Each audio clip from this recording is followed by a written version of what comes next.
Baik pemirsa, kita lihat di layar kaca, ini adalah beberapa kasus pemotongan dana bantuan sosial di Depok, Jawa Barat. Pemotongan dana bansos tunai sebesar Rp50.000 dari Rp600.000 yang seharusnya diterima oleh warga. Kemudian di Pekanbaru Riau, ada warga yang menerima dana bansos Rp250.000 dari total Rp300.000 per bulan, artinya juga dipotong Rp50.000. Tangerang, Banten, tadi yang sudah kita bahas, warga diminta uang Rp50.000 untuk pencairan dana bansos. Bahkan untuk mencairkan saja dana bansos itu kita harus keluar uang terlebih dahulu. Pak Fikar. Ya, baik. Ironi. Betul.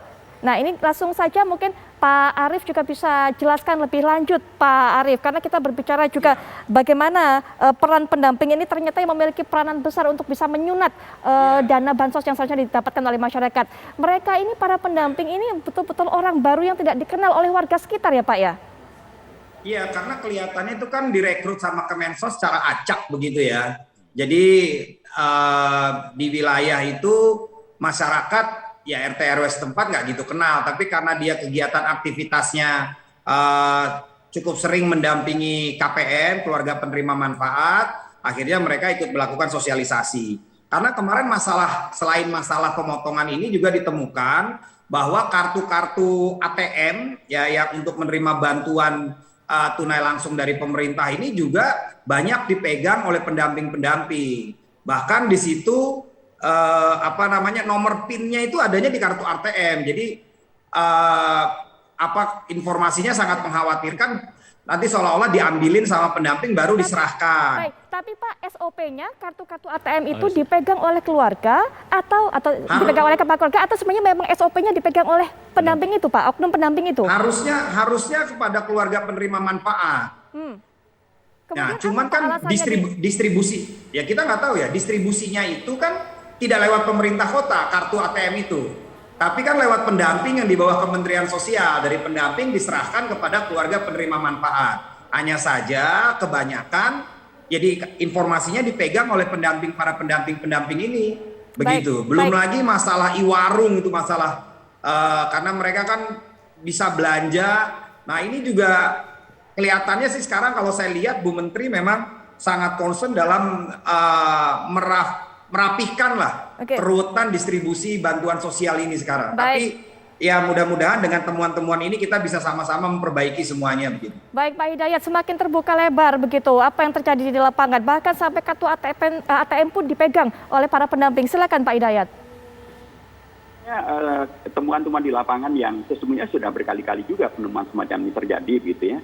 Penting untuk ditindaklanjuti secara serius. Saya dukung Pak Wali Kota Tangerang untuk menindaklanjuti secara sungguh-sungguh sehingga betul-betul rakyat bisa dilindungi, mendapatkan haknya sepenuhnya, dan mereka yang memain-mainkan kepercayaan pemerintah dan kemudian melakukan penyunatan dan melakukan korupsi diproses secara hukum saja Pak. Diproses secara hukum seluruhnya, dibuka terbuka mungkin seterang benerangnya sehingga menimbulkan efek jerah.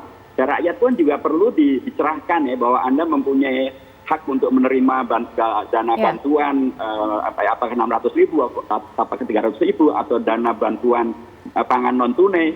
Itu rakyat perlu mendapatkan penjelasan tentang hak mereka, dan mereka diberi penjelasan agar berani memberikan pelaporan. Saya dengar dari Pak Wali Kota Tangerang sudah menyiapkan nomor telepon yang bisa dihubungi 24 jam dan dijamin kerahasiaan yang menelpon.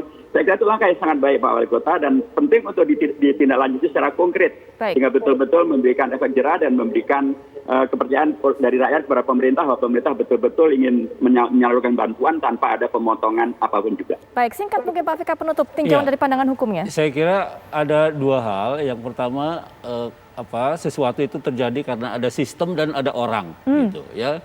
Sistemnya mungkin baik gitu, tetapi kalau orangnya tidak baik gitu ya, akan rusak juga itu sistem. Itu kan kelihatan tadi. Sebenarnya pendamping itu kan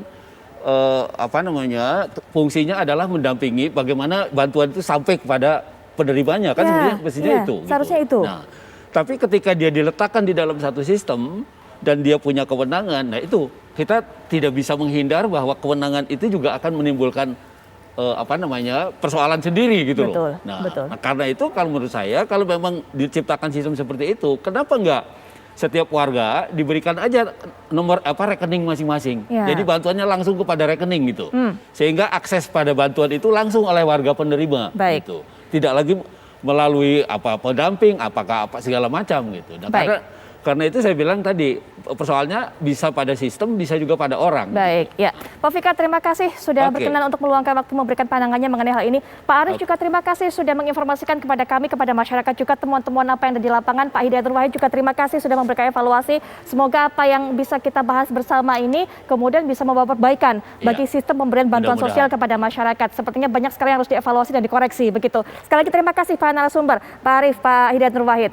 Wassalamualaikum warahmatullahi wabarakatuh. Dan pemirsa, perbincangan ini sekaligus juga menutup jumpa kita di Apa Kabar Indonesia Malam. Kali ini kami akan kembali esok 18.30 waktu Indonesia Barat. Jangan sampai Anda lewatkan. Saya juga ingin ingatkan pada Anda bahwa jangan lupa untuk selalu mengenakan masker, kemudian juga cuci tangan dan juga jarak atau jaga jarak dengan orang-orang di sekitar Anda. Dan buat Anda yang belum divaksin, segeralah untuk bisa mencari dan juga mendaftar program dari vaksin di sekitar rumah Anda. Saya Putri Viola pamit. Sesaat lagi Anda bisa menyaksikan Dua Sisi. Selamat malam, sampai jumpa.